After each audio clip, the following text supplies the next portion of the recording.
अर्चितानाममूर्तानां पितॄणां दीप्ततेजसां नमस्यामि सदा तेषां ध्यानिनां दिव्यचक्षुषाम् इन्द्रादीनां च नेतारो दक्षमारीचयोस्तथा सप्तर्षीणां तथान्येषां तान् नमस्यामि कामदान् मन्वादीनां मुनीन्द्राणां सूर्याचन्द्रमसोस्तथा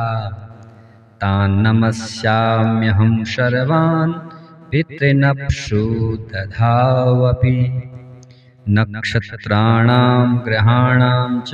वायवग्नयोर्नभस्तथा द्यावा पृथिव्योश्च तथा नमस्यामि कृताञ्जलिः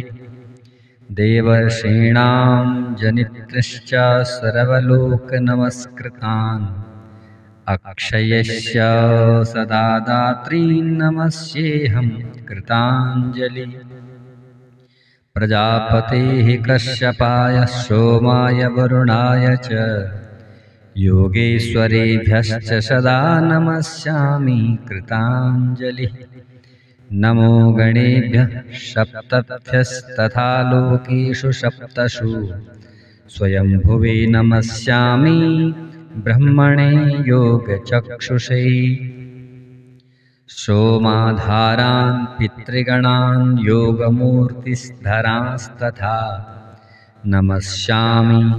तथा सोमं पितरं जगतामहम् अग्निरूपांस्तथैवान्यान् नमस्यामि पितॄनहम् अग्निशोममयं विश्वं यत् एतदशेषतः ये तु तेजसि ये चैते सोमसूर्याग्निमूर्तयः जगत्स्वरूपिणश्चैव